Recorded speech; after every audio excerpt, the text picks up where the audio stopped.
Parliament వర్షాకాల సమావేశాల తొలి రోజున కాక్రోచ్ జనతా పార్టీ చేపట్టిన చెలో పార్లమెంటు నిరసన ఉద్రిక్తంగా మారింది.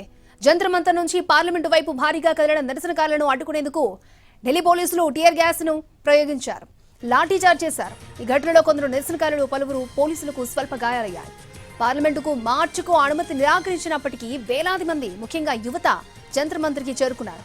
బారికేడ్స్ ని దాటేందుకు ప్రయత్నించడంతో పరిస్థితి ఉద్రిక్తంగా మారింది. దీంతో పోలీసులు బలప్రయోగం చేసి జనాన్ని చెదరగొట్టారు. అనధికారిక ర్యాలీలు 5గురికి మించి గుమికూడరాదన్న ఢిల్లీ పోలీసులు ముందుగానే ఈ విషయాన్ని ప్రకటించారు. చట్టాన్ని గౌరవించాలని, అనుమతి లేని ర్యాలీల్లో పాల్గొనొద్దని ప్రజలకు విజ్ఞప్తి చేశారు. పరిస్థితిని దృష్టిలో ఉంచుకుని సెంట్రల్ ఢిల్లీలోని కొన్ని ప్రాంతాల్లో మొబైల్ ఇంటర్నెట్ సేవలను కూడా బంద్ చేశారు. అలాగే Rajiv Chowk, Janpath Patel Chowk, central secretariat, Sevatirth metro stations ని తాత్కాలికంగా మూసివేయడంతో ప్రయాణికులు తీవ్ర ఇబ్బందులను ఎదుర్కొన్నారు.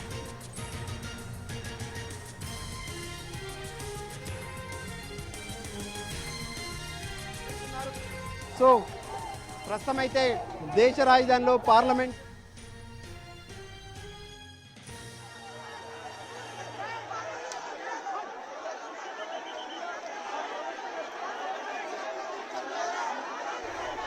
మరోవైపు సీజేపీ తమ కార్యకర్తలకు శాంతియుతంగా వ్యవహరించాలని పిలుపునిచ్చింది.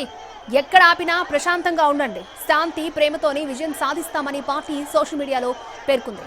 యూనిఫామ్ పోలీసులతో పాటు సాధారణ దుస్తుల్లో ఉన్న సిబ్బందిని కూడా భారీ సంఖ్యలో నియమించారు.